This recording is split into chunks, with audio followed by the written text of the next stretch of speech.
Yo les gars, c'est Vox, j'espère que vous allez bien. Pour ma part ça va super. Aujourd'hui vidéo complètement improvisée parce qu'en fait j'étais en train de, tu vois, pour m'amuser, faire une petite configuration. Donc j'avais visé les 300-400 et en fait pour 400 €, je viens de me rendre compte que j'ai fait un truc de fou. Du coup c'est pour ça que je me suis dit pourquoi pas faire une vidéo config en sachant que ça fait hyper longtemps que j'en ai pas fait à cause de la crise Covid quoi, le fait qu'il n'y ait eu aucun stock. Certes il y aura un composant que peut-être vous savez tous qui ne sera pas disponible en neuf, mais la configuration est là, vous pouvez directement l'acheter et ça peut être fonctionnel, ok? Car oui, je vais vous donner quelques points clés afin que vous soyez tranquille. Donc, il y aura les liens en description. Et puis sur ce, on va directement attaquer cette vidéo config PC. Allez, c'est parti. Ouais BG, attends, je te coupe parce que cette vidéo là elle est sponsorisée par le site wookay.com, un site de revente de clés où vous pouvez trouver des jeux PC, mais surtout ce qui va nous intéresser ce sont les clés de Windows 10 Pro. En effet, dans la description, vous allez voir un petit lien qui permet d'avoir une clé Windows pour pas cher, surtout en appliquant mon code promo AX20 qui vous permettra d'avoir une clé Windows 10 Pro pour seulement 12 €. Et tu connais, une fois que tu as rempli tes coordonnées, tes infos, etc., tu vas recevoir dans ta boîte mail, voire même dans le site, une fois que tu t'es inscrit, la clé en question. Et du coup, ce qu'il faudra faire, c'est simplement aller dans les paramètres Windows 10, dans mise à jour et sécurité, aller dans l'onglet activation, et là, vous collerez la clé Windows que vous avez achetée, et du coup, votre Windows est activé. Il y aura tout en description, donc n'hésitez pas à le faire si jamais vous avez monté votre PC et que en plus vous devez activer Windows 10. Du coup, c'est parti comme en 46, vous connaissez la routine et on va directement attaquer cette config PC. Alors, avant toute chose, je vous avais dit qu'en début d'intro, qu'il y aurait un composant qui ne sera malheureusement pas disponible en stock. Et oui, je sais, ça me casse les couilles, donc vous aussi, c'est simplement la carte graphique. Donc il faudrait directement passer par le Boncoin ou encore par Facebook Marketplace. Pour les débutants qui n'y comprennent absolument rien, pas de souci. Durant la vidéo, je vais vous donner quelques pistes afin de trouver une carte graphique qui sera compatible avec la configuration et qui surtout rentrera dans le budget. Je vais montrer l'exemple sur le Boncoin juste après. Mais sinon mes chers Aziz, bienvenue sur mon écran et on commence directement par le CPU. Et on va directement commencer par un Ryzen 3 3100. C'est un très bon CPU encore une fois que j'ai recommandé dans la quasi-totalité de mes configs PC. Ce processeur là qui sera cadencé à 3.6 GHz sera embarqué avec 4 cœurs 8 threads, ce qui fait que pour les derniers jeux ça sera plus ou moins acceptable. Bon, certes c'est mieux qu'il y ait plus de cœurs, mais là bon, on sera sur une config bas de gamme entre guillemets, donc ne vous attendez pas à des trucs de folie. Cependant, le CPU est vendu sur AliExpress. J'ai déjà fait 2 vidéos sur ce sujet là et par rapport à AliExpress il n'y a pas de souci. Ce qu'il faut surtout regarder, c'est non seulement les avis du produit et les avis du vendeur. Donc là, vous voyez que c'est noté 5 étoiles, qui a 19 avis, qui a 56 commandes. Et si on regarde les évaluations du vendeur, là, vous voyez qu'ils sont à 4.9. Donc c'est supérieur à la moyenne, quoi. Et c'est noté sur 5. Donc là, il n'y a pas de souci à se faire. En plus, la livraison à l'heure actuelle où je vous parle, temps estimé 4 juillet, donc en gros, il faut compter 2 semaines. C'est le temps de livraison que vous pouvez avoir sur AliExpress. Donc c'est plus ou moins rapide. C'est la moyenne, on va dire. Mais sinon, mis à part ça, le CPU fonctionne très bien. Vous pouvez même regarder les avis. Le CPU fonctionne très bien. Et si en plus vous le couplez avec un bon GPU, il y a moyen de faire tourner pas mal de jeux à un nombre de FPS très intéressant. Surtout en 1080p. Ah ouais, aussi, un dernier truc que j'ai pas précisé. Ce processeur là qui est vendu à 109 € ne sera pas embarqué avec son ventirail de base. Pas de panique, ce que je ferai c'est que je mettrai en description un petit ventirail où vous pouvez par exemple prendre le Hyper 212 Evo qui fera largement le taf à seulement 20 € sur Amazon, ou encore un petit Be Quiet. Certes la config vous reviendra vers les 410 voire 420 €, mais en tout cas ça sera mieux qu'un ventirail de base de chez Ryzen. Même si eux, ok, sont potables, là vous aurez un truc bien meilleur que le ventirail de stock. Ensuite par rapport à la carte mère, et ça je pense que c'est le bon plan du turfu, c'est une B450M Mortar Max de chez MSI au chipset B450 à seulement 63,22 €. Et en réalité elle ne coûte même pas 63 €.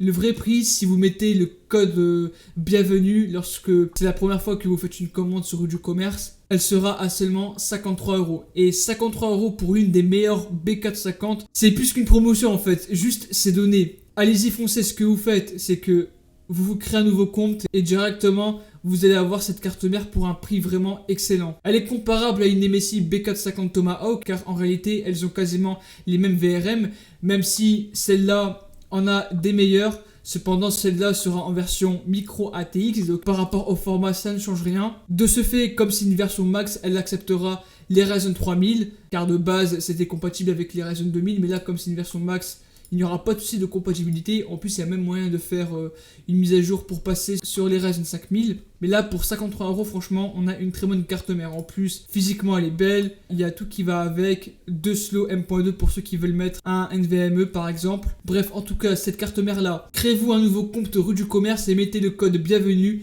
Vous l'aurez à 53€. Et franchement, vous aurez pas mieux. Je vous le dis, vous aurez pas mieux. Continuons cette fois-ci avec la RAM. Alors, même si ce n'est pas le meilleur bon plan, vu qu'en réalité la RAM commence à un petit peu augmenter, il y a toujours ce kit de PNY, donc le XLR8, donc ça sera 2 barrettes de 8Go qui seront cadencées à 3200 MHz, K16, c'est un point clé hyper important car pour ceux qui ne le savent pas, les Ryzen fonctionneront beaucoup mieux sur la haute fréquence qu'autre chose, donc là la 3200 MHz c'est plus que potable, limite c'est le plus recommandable avec une latence de 16, donc en réalité c'est largement équitable, hein, c'est pas comme si on avait mis de la 3000 K16. Et puis bon, j'avais déjà fait une vidéo par rapport à la RAM. Si vous voulez, je peux la mettre juste en fiche ou même en description. Si vous voulez comprendre un petit peu mieux le fonctionnement de la latence KS ainsi que de la fréquence. Mais voilà, pour pas vous casser les pieds, ce kit-là vous suffira amplement. Ça fonctionnera correctement, notamment pour les jeux. Et si plus tard, vous voulez faire du streaming ou du montage vidéo, si en plus vous changez le processeur, vous ne serez pas obligé de changer de kit de RAM parce que ceux-là seront largement suffisants. Ensuite, on a encore une fois un très bon plan par rapport au SSD. Je parle notamment du Crucial MX500 que vous voyez juste ici. Donc le MX500 en 500Go pour seulement 48€. Encore une fois, j'avais fait une vidéo récemment en parlant de la fiabilité des SSD. Et lui, pour 48€, c'est pas cher parce que le MX500, dans un premier temps, il a de très bonnes performances et surtout, il est durable. C'est pour moi le point le plus important en fait sur un SSD. Il est durable et pour un SSD haut de gamme, à 48€, c'est pas cher. Parce que d'habitude, ok, les 500Go, comme le BX500, on peut le retrouver à 40-45€. Mais sauf que le problème, c'est que des SSD comme cela sont extrêmement pourris en termes de performance et en durabilité. Et lui, vu que de base c'est un SSD haut de gamme, le fait de le retrouver à 48€ pour 500Go, franchement, c'est un très beau ratio et je ne peux que vous le recommander. Et ça, par rapport à un NVMe, encore une fois, je préfère prendre celui-ci parce que le NVMe en 500Go, c'est pas souvent que l'on retrouve à ce prix-ci. Mais bon, pour un début et notamment pour une config bas de gamme, on n'a pas vraiment besoin d'un NVMe. La différence est nulle en fait. Donc autant rester sur un SSD 2.5, vous payez moins cher et c'est largement suffisant. Donc là pour 48€, je ne peux que vous recommander ce MX500 qui est très bien et qui durera parfaitement dans votre future config. Ensuite venant au boîtier, donc là on va retrouver le Zalman S2, donc un très bon boîtier qui a un très bon airflow car de base il sera embarqué avec 2 ventilateurs, soit un à l'avant et un à l'arrière en 120 mm.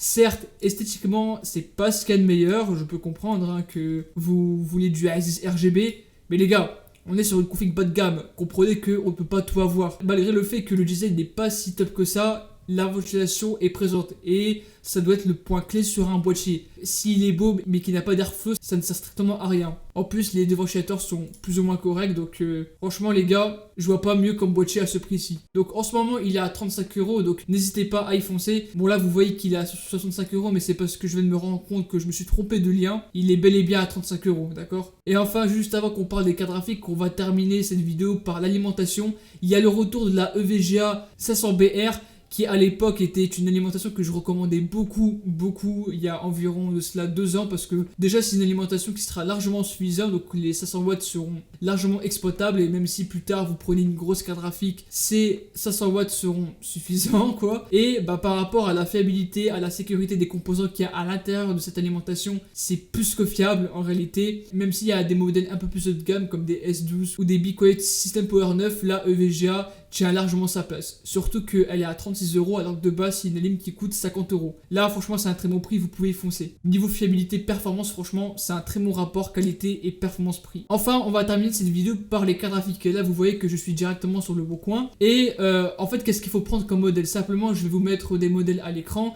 Donc ça peut être par exemple des GTX 660 Ti, 770, 960, 1060, RX 470, bref dans tous les cas il y aura tous les modèles que je vais vous mettre là dès maintenant à l'écran. Mais par exemple prenons la GTX 770 que vous pouvez trouver à un très bon prix. Souvent vous pouvez le retrouver entre 40, 60 voire 70. Donc n'hésitez pas simplement à négocier avec les vendeurs. Donc là par exemple vous pouvez mettre un prix limite, je sais pas moi, maximum 80 € et après tu fais tes recherches. Et ça vous le faites avec toutes les cartes graphiques. Sinon si vous ne voyez pas vous casser la tête, donc là vous voyez qu'il y a des cartes graphiques hein, à 60 €. Celle-là ok je regarde vite fait, mais vous pouvez très bien taper d'autres cartes graphiques, je sais pas moi, je peux taper carte graphique et voir ce qu'il y a sur le marché, d'accord. Et là comme vous voyez il y en a une tonne de chez tonne. Donc là bon c'est des PC montés, mais si vous regardez bien et que surtout vous êtes actif, parce que le problème est là, les cartes graphiques qui sont vendus à des prix vraiment intéressants partent en même pas 5 minutes. C'est pourquoi il faut vraiment être actif, d'accord. Donc ce que vous faites c'est que vous tapez carte graphique et vous le sauvegardez comme ça. Lorsque vous aurez l'application Le Bon Coin sur votre smartphone et qu'il y a une nouvelle annonce qui vous intéresse, bah, vous allez avoir une notification. Et là en l'occurrence vous pouvez directement acheter la carte graphique en occasion. Certes ça dépendra, mais ça sera largement suffisant. Et des cartes graphiques comme cela, vous pouvez faire tourner tous les jeux en 1080p, en moyenne, voire haute qualité. Tout dépendra du GPU que vous aurez pris. Mais sinon, pour jouer en 1080p en règle générale, à tous les jeux, encore une fois, c'est largement suffisant et ça vous dépannera pour la suite. N'oubliez pas, les GPU sur Le Bon Coin, ce n'est pas une finalité. C'est simplement un dépannage. N'oubliez pas, ok? C'est la fin de cette vidéo. J'espère que, en tout cas, ça vous aura plu. Elle a été assez courte, mais au moins... Pour les personnes qui sont impatients, vous pouvez néanmoins foncer sur cette configuration. Il n'y a pas mieux en ce moment à l'heure actuelle, donc n'hésitez pas à y foncer. Donc les gars, avant de vous quitter, n'oubliez pas de vous abonner, de liker, c'est super important. À me rejoindre sur mes réseaux sociaux tels que Discord, Instagram, Snapchat. Et puis sur ce les gars, je vous dis à la prochaine. Et ciao tout le monde, c'était votre gars, Asvox.